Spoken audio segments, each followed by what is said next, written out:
तो हम जो है साइंस का ग्रेविटेशन चल रहे हैं, तो जिसका नाम क्या है ग्रेविटेशन। ग्रेविटेशन मतलब क्या होता है, गुरुत्व। ठीक है, तो इसके बारे में जो है हम अब जानने वाले हैं। तो सबसे पहले हम जानते हैं, जैसा कि हम जानते हैं कि मून जो है पृथ्वी के चारों ओर घूमती है। वैसे तो हम जानते हैं कि जितने भी प्लैनेट्स होते हैं वो सन के चारों ओर रिवॉल्व करते हैं। ठीक है, तो अगर एक ऑब्जेक्ट को, ठीक है, एक ऑब्जेक्ट को अगर हम ऊपर की ओर फेंकते हैं, ठीक है, ऊपर की ओर फेंकते हैं तो वो जो है एक निश्चित हाइट पर पहुंचता है। ठीक है, जैसे कि हम मान लिया एक बॉल लिए, तो उसको जो है एक ऊपर की ओर हम जब अपवर्ड थ्रो करते हैं तो वो एक जाकर पहुंचता है और वहाँ पर से जाकर फिर जो है नीचे की ओर फॉल करता है। ठीक है, तो ऐसा कहा गया था कि जब न्यूटन जो है, ठीक है, सर आइजैक न्यूटन जो थे, जब एक ट्री के नीचे बैठे हुए थे तो एक एप्पल जो था उनके सर पे गिरा था। ठीक है, तो उस एप्पल के गिरने से, उस एप्पल के उन पर जो एप्पल गिरा तो उससे जो है वो उस पर थिंकिंग करने लगे कि एप्पल गिरा तो नीचे क्यों गिरा। ठीक है, तो उन्होंने सोचा कि, ठीक है, जब उनके उनके सिर पर जब एप्पल गिरा तो उन्होंने सोचा कि क्या अगर अगर पृथ्वी जो है वो एक एप्पल को, एक सेब को अट्रैक्ट कर सकती है, आकर्षित कर सकती है, तो ये तो मून को भी आकर्षित कर सकती है।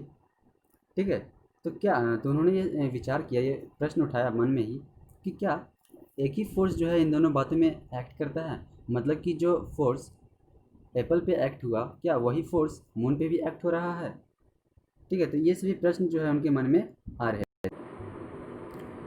तो उन्होंने सोचा कि क्या एक ही प्रकार के फोर्स जो हैं इन दोनों केसेस के लिए रिस्पॉन्सिबल है। मतलब कि जो मून है, मून और अर्थ के बीच जो फोर्स है, ठीक है, वो फोर्स और एप्पल पर जो फोर्स लगाया गया अर्थ के द्वारा, क्या ये दोनों फोर्स जो हैं वो सेम है। ठीक है, तो ये जो है ऑर्बिट जो होता है वो उसके प्रत्येक पॉइंट पर उन्होंने जो है बहस भी की थी, उनके बारे में जो है उन्होंने विचार भी किया था।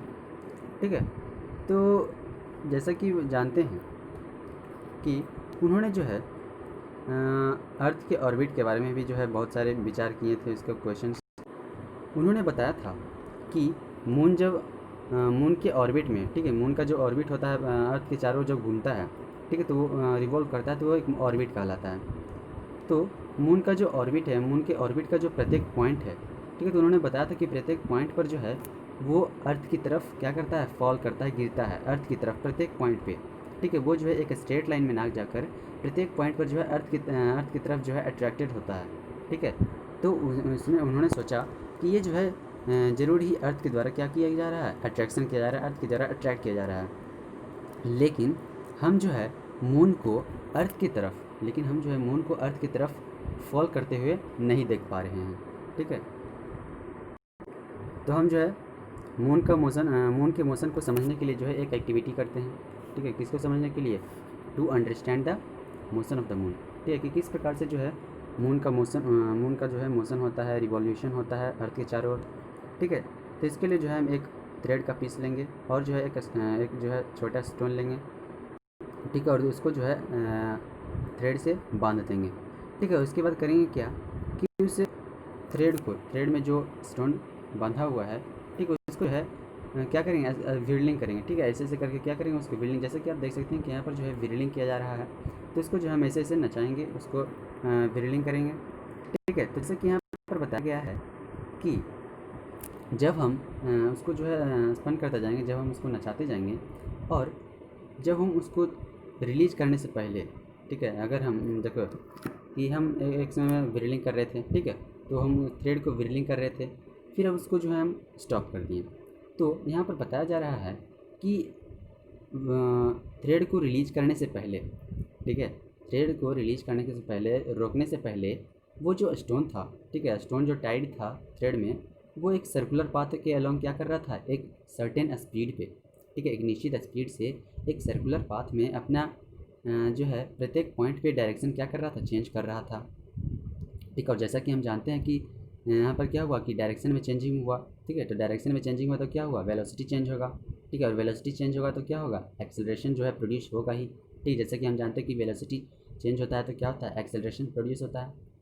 ठीक है, और यहाँ पर जैसे कि बताया गया है कि वह फोर्स, ठीक है, वह फोर्स जो कि इस एक्सेलरेशन का कारण बना है, ठीक है, कि जिस फोर्स के कारण जो है यहाँ पर एक्सेलरेशन प्रोड्यूस हो रहा है और उस बॉडी को जो है एक सर्कुलर पाथ के अलोंग फिक्स रख रहा है। ठीक है, उस फोर्स, वह फोर्स, ठीक है, जो कि सेंटर के अलोंग क्या कर रहा है, एक्ट कर रहा है। मतलब क्या हुआ कि एक फोर्स है, ठीक है, जो कि उस एक्सेलरेशन को काउज कर रहा है, उस एक्सेलरेशन को होने कर रहा है। ठीक है, उस बॉडी को एक सर्कुलर पाथ के अलोंग जो है फिक्स रख रहा है। ठीक है, जो कि उसके सेंटर के अलोंग क्या कर रहा है, एक्ट कर रहा है। ठीक है, और इसी फोर्स को, ठीक है, और इसी फोर्स को जो सेंटर के अलोंग एक्ट कर रहा है और एक्सेलरेशन और जो है बॉडी को सर्कुलर पाथ में रखने के लिए जो है रिस्पॉन्सिबल है, उस फोर्स को क्या कहा जाता है, सेंट्रीपेटल फोर्स कहा जाता है। ठीक है, इस फोर्स को जो है सेंट्रीपेटल फोर्स कहा जाता है, जिसका मतलब क्या हुआ, सेंटर सीकिंग फोर्स, जिसका मतलब होता है सेंटर सीकिंग फोर्स, जिसे कहा जाता है सेंट्रीपेटल फोर्स। तो अगर ये जो फोर्स हमने जो ये पढ़ा सेंट्रीपेटल फोर्स, तो अगर ये फोर्स नहीं रहेगा तो जो स्टोन होगा वो एक स्ट्रेट लाइन के अलोंग क्या करेगा, फॉल जाएगा। ठीक है, तो स्टोन जो रहेगा वो स्ट्रेट लाइन के अलोंग फॉल करेगा। कब, जब ये फोर्स जो है सेंट्रीपेटल फोर्स जो है वो नहीं रहेगा।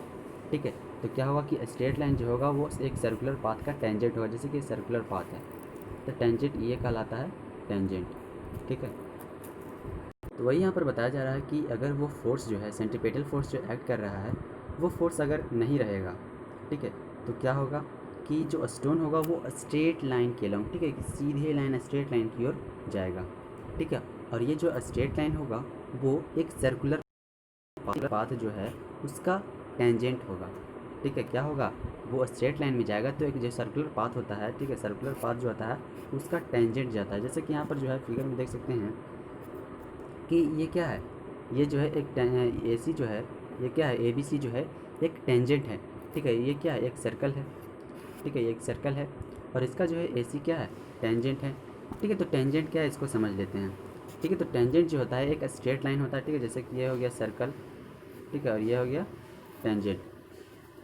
ठीक है, तो टेंजेंट क्या होता है, तो टेंजेंट जो होता है वो एक स्ट्रेट लाइन होता है। ठीक है, जो कि एक सर्कल को मीट करता है, एक सर्कल से जाकर मिलता है एक पॉइंट पे। ठीक है, सिर्फ एक सर्कल के सिर्फ एक ही पॉइंट पर जाके मीट करता है। ठीक है, उसे क्या कहा जाता है, सर्कल का टेंजेंट कहा जाता है। ठीक है, जो कि सर्कल के सिर्फ और सिर्फ एक ही पॉइंट पर जाकर मीट करता है।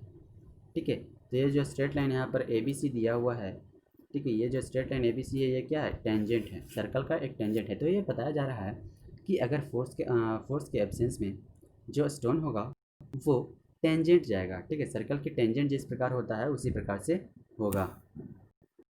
दिया है कि जो मून का मोशन है, ठीक है, मून का, जैसे कि हम इसके बारे में, इससे हमें क्या पता चला कि सेंट्रीपेटल फोर्स के कारण जो होगा स्टोन जो होगा वो स्ट्रेट लाइन के लॉन्ग चला जाएगा। ठीक है, तो मून का जो मोशन है, ठीक है, मून का जो मोशन है किसके चारों ओर, अर्थ के चारों ओर, पृथ्वी के चारों ओर जो मून रिवोल्यूशन कर रहा है वो किस फोर्स के कारण फोर्स मूव कर रहा है, सेंट्रीपेटल फोर्स के कारण ही मूव कर रहा है। ठीक है, सेंट्रीपेटल फोर्स ही वो है जो है जो मून को क्या कर रहा है, बाउंड किए हुए है अर्थ के चारों ओर। ठीक है, और उसका एक्सेलरेशन का, उसको मूव का भी कारण भी जो है वही है। ठीक है, और ये जो सेंट्रीपेटल फोर्स है, जो सेंट्रीपेटल फोर्स है वो कहाँ से आ रहा है, ठीक है, जो सेंट्रीपेटल फोर्स है वो अर्थ के द्वारा प्रोवाइड किया जा रहा है। किसके द्वारा प्रोवाइड किया जा रहा है, अर्थ के द्वारा। मतलब कि ये जो सेंट्रीपेटल फोर्स है अर्थ के अट्रैक्शन फोर्स के द्वारा प्रोवाइड किया जा रहा है। ठीक है, ये जो सेंट्रीपेटल फोर्स जो हम यहाँ पर देख रहे हैं वो किसके द्वारा प्रोवाइड किया जा रहा है, वो जो है अर्थ के अट्रैक्शन के, अर्थ का फोर्स ऑफ अट्रैक्शन के द्वारा जो है ये सेंट्रीपेटल फोर्स प्रोवाइड किया जा रहा है। ठीक है, और अगर इस प्रकार का कोई फोर्स ऐसा नहीं रहता, ठीक है, अगर इस प्रकार का कोई फोर्स प्रोवाइड नहीं किया जाता तो जो मून होता, ठीक है, जो मून होता, ठीक है, तो मून क्या होता कि एक यूनिफॉर्म स्ट्रेट लाइन मोशन में क्या करता, मूव करता। ठीक है, तो जैसा कि जो है देखा जाता है कि एक गिरता हुआ एप्पल जो है अट्रैक्ट करता है अर्थ की ओर। ठीक है, तो जैसे कि जो है हम देखते हैं कि एक एप्पल जो है, ठीक है, गिरता हुआ एप्पल जो है वो अर्थ की तरफ क्या करता है, आकर्षित करता है, अट्रैक्टेड होता है। ठीक है, एक एप्पल जो है, फॉलिंग एप्पल, जैसे कि न्यूटन ने जो है एक्सपीरियंस किया था एक एप्पल को जो है उनके सिर पर गिरा था। ठीक है, तो यहाँ पर जो है क्वेश्चन आता है कि क्या, ठीक है, क्या एप्पल जो है, सेब जो है वो पृथ्वी को क्या करता है, अट्रैक्ट करती है। ठीक है, यहाँ पर क्वेश्चन आ जाता है कि क्या एप्पल अर्थ को अट्रैक्ट करता है। ठीक है, अगर ऐसा होता है, ठीक है, अगर एप्पल पृथ्वी को अट्रैक्ट करती है, आकर्षित करती है, तो हम जो है अर्थ को एप्पल की सेब की ओर मूव करते क्यों नहीं देखते। ठीक है, जैसा कि हमने जाना कि एप्पल जो है अर्थ की ओर मतलब कि सरफेस पे गिरती है। ठीक है, वो जैसे कि हमने पढ़ा कि वो जो है अर्थ के फोर्स के कारण, अट्रैक्शन फोर्स के कारण ऐसा होता है। ठीक है, तो यहाँ पर बात आती है कि क्या अगर अगर एप्पल जो है वो भी फोर्स लगाता है, तो जो पृथ्वी है वो एप्पल की ओर क्यों मूव नहीं करती है। ठीक है, वो जो है उसे भी जो है मूव करना चाहिए। ठीक है, तो वो जो है वो क्यों नहीं मूव करती है। ठीक है, तो आइए देखते हैं। तो जैसा कि हमने पढ़ा था थर्ड लॉ ऑफ मोशन। ठीक है, तो थर्ड लॉ ऑफ मोशन के अनुसार हमने क्या पढ़ा था कि एक ऑब्जेक्ट जो है, ठीक है, एक ऑब्जेक्ट पर अगर हम फोर्स लगाते हैं, ठीक है, तो वो दूसरा ऑब्जेक्ट भी जो है उतना ही मैग्नीट्यूड का फोर्स लगाता है, लेकिन अपोजिट डायरेक्शन में। ठीक है, तो थर्ड लॉ ऑफ मोशन के अनुसार जो है हम कह सकते हैं कि एप्पल भी जो है अर्थ को अट्रैक्ट करता है। चूँकि अर्थ जो है एप्पल को अट्रैक्ट करता है, तो उसी प्रकार से थर्ड लॉ ऑफ मोशन के अनुसार से एप्पल भी जो है क्या करता है, अर्थ को उतना ही फोर्स से अट्रैक्ट करता है। लेकिन सेकेंड लॉ ऑफ मोशन के अनुसार एक जो दिया हुआ फोर्स है, ठीक है, जो दिया हुआ फोर्स है, तो उसका जो एक्सेलरेशन होता है, ठीक है, तो एक्सेलरेशन जो होता है वो और मास के इन्वर्सली प्रोपोर्शनल होता है। ठीक है, वो क्या होता है, जो गिवन फोर्स है, ठीक है, तो गिवन फोर्स में जो एक्सेलरेशन प्रोड्यूस हुआ, ठीक है, जो वो जो एक्सेलरेशन होता है वो एक ऑब्जेक्ट के मासेस, एक ऑब्जेक्ट के मास का इन्वर्सली प्रोपोर्शनल होता है।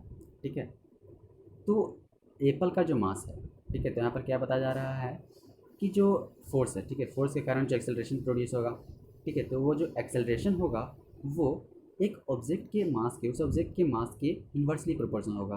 ठीक है, तो यहाँ पर ऑब्जेक्ट क्या है, एप्पल। तो एप्पल है, तो एप्पल का जो मास है वो अर्थ के कंपैरिजन में बहुत ज़्यादा कम है। ठीक है, अर्थ का जो मास है एप्पल का, वो अर्थ के कंपैरिजन में क्या है, बहुत ही ज़्यादा कम है। तो हम जो है, तो इसी के कारण से, ठीक है, और इसी के कारण से जो है हम अर्थ को एप्पल की तरफ मूव करते हुए नहीं देखते हैं। ठीक है, और यही बात और यही कंसेप्ट जो है हम किस में यूज कर सकते हैं, और यही कंसेप्ट को जो है हम लगा सकते हैं मून के लिए, कि मून जो है क्यों अर्थ की ओर जो है क्यों अर्थ की मतलब कि क्यों अर्थ जो है मून की तरफ अट्रैक्ट थी, मून की तरफ अट्रैक्ट नहीं, मतलब कि मून की तरफ जो है मूव नहीं करता है। ठीक है, तो इसी का कारण से, क्योंकि मून का जो मास है वो अर्थ से कम है। ठीक है, इसी के कारण से जो है हम ऐसा कह सकते हैं। ठीक है, तो हमारे जो सोलर सिस्टम है, ठीक है, हमारा जो सोलर सिस्टम है उसमें सभी प्लैनेट्स जो है वो सन के चारों ओर मूव करते हैं। ठीक है, जैसा कि हम जानते हैं कि हमारा जो सोलर सिस्टम है उसमें सभी प्लैनेट्स क्या करते हैं, सन के चारों ओर मूव करते हैं, रिवॉल्व करते हैं। ठीक है, तो अगर हम इसी कॉन्सेप्ट को लगाते हैं, ठीक है, अगर इसी कॉन्सेप्ट को अगर हम यूज़ करते हैं, तो हम कह सकते हैं कि कि एक फोर्स जो है एग्जिस्ट करता है सन और प्लैनेट्स के बीच। ठीक है, जो भी सन्स हैं और प्लैनेट्स हैं उनके बीच जो है एक फोर्स एग्जिस्ट करता है। ठीक है, और दिए गए फैक्ट्स से जो है, सच्चाई से जो हम कह सकते हैं कि न्यूटन ने जो है कंक्लूड किया था। ठीक है, तो न्यूटन ने जो है कंक्लूड किया था कि सिर्फ अर्थ जो है एक एप्पल को और मून को अट्रैक्ट करती है। ठीक है, न्यूटन ने जो है बताया था कि अर्थ जो है एक एप्पल और मून को क्या करती है, अट्रैक्ट करती है, अपनी ओर आकर्षित करती है।